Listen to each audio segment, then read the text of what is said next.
Hello friends, welcome to my channel. दोस्तों, आज के वीडियो में मैं आपको बताऊंगा कि कैसे आपको बैंक का चेक प्रॉपरली फिल करना है बैंक में सबमिट करने के लिए। आइडली तो हम लोग सारा काम आजकल डिजिटली ही कर रहे हैं, बट फिर भी कई बार ऐसा होता है कि हमें चेक यूज़ करने की ज़रूरत पड़ जाती है। तो इसीलिए आजकल ऑनलाइन फ्रॉड्स भी बहुत हो रहे हैं और इसके साथ साथ ऑफलाइन फ्रॉड्स मतलब चेक्स के थ्रू भी बहुत फ्रॉड्स किए जा रहे हैं बैंकों में। तो दोस्तों, ये वीडियो इसीलिए है ताकि आप फ्यूचर में कभी भी चेक फिल करते हुए कोई गलती ना करें। तो चलिए दोस्तों, स्टार्ट करते हैं। दोस्तों, स्टार्ट करने से पहले मैं बोलना चाहूँगा, अगर आप मेरे चैनल पर नए हैं तो प्लीज़ मेरे चैनल को लाइक करें और सब्सक्राइब करें। तो चलिए दोस्तों, शुरू करते हैं।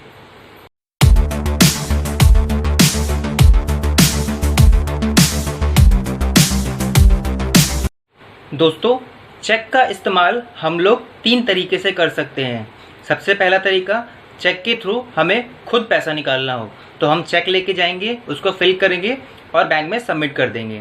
दूसरा तरीका होता है हमारा कि चेक को हम किसी और को हैंडओवर करें उसके नाम से, वो जाकर बैंक से उसके थ्रू पैसा निकाल सकता है। और तीसरा तरीका होता है हम किसी के नाम का चेक उसको काट के देते हैं उसको कि वो अपने अकाउंट में डाल देता है और इसके थ्रू वो पेमेंट हमसे कलेक्ट कर लेता है। तो ये 3 तरीके होते हैं। अब आइए चलिए मैं चेक के थ्रू इनको दिखाता हूँ कि इन तीनों को हमें किस तरीके से चेक में फिल करना है। तो चलिए दोस्तों, आगे बढ़ते हैं।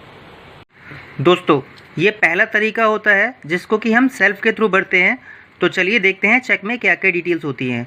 दोस्तों, सबसे पहले आप देखेंगे चेक में हमें डेट मेंशन करनी होती है, क्योंकि जो आज की डेट है वो मैंने यहाँ पर चेक में मेंशन की हुई है। सबसे पहले हमें चेक में डेट फिल करनी होती है।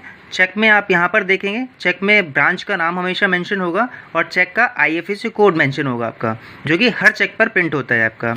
उसके बाद आप पे सेक्शन में देखेंगे, क्योंकि हमें चेक से पेमेंट खुद निकालना है तो हमें यहाँ पर सेल्फ मेंशन कर देना है। उसके बाद हमें जो भी वैल्यू निकालनी है उस वैल्यू को यहाँ पर लिख देना है बेसिकली। और उसके बाद जो बाकी एरिया रह जाता है उसको हमें पूरी लाइन क्रॉस कर देनी है, बिल्कुल भी ब्लैंक नहीं छोड़ना है।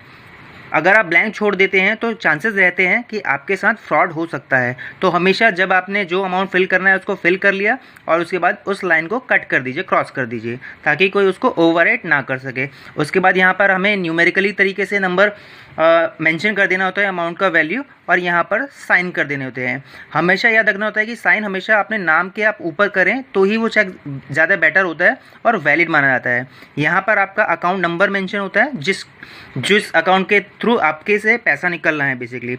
ये जो डिजिट होती है आपकी, ये चेक नंबर होता है, इसके थ्रू बैंक आपके चेक को ट्रेस कर लेता है। इसके साथ साथ दोस्तों, चेक के क्योंकि ये सेल्फ का चेक है तो आपको सेल्फ डिक्लेरेशन भी देना होता है। तो उस वे में आपको चेक के पीछे भी 2 साइन कर देने होते हैं, ताकि किसी रीज़न की वजह से अगर आपके फ्रंट पे किया हुआ चेक जो कि यहाँ पर आपका मेंशन है ये मिसमैच हो जाता है तो वो उसके थ्रू चेक कर लेते हैं बैंक वाले और क्रॉस चेक करके आपको अमाउंट क्लियर कर देते हैं। तो ये दोस्तों पहला तरीका था हमारा चेक को कैश करने का।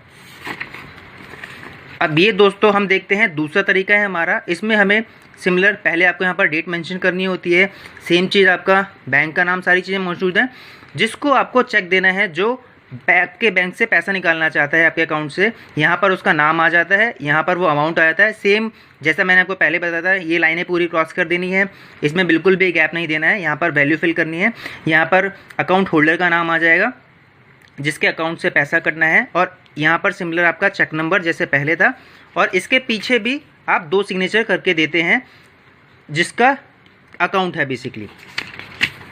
तो ये दोस्तों दूसरा तरीका है हमारा, जिसके थ्रू आप पैसा किसी और को दे सकते हैं, वो आपके अकाउंट से पैसा विड्रॉल कर सकता है। अब हम आते हैं दोस्तों तीसरे तरीके में।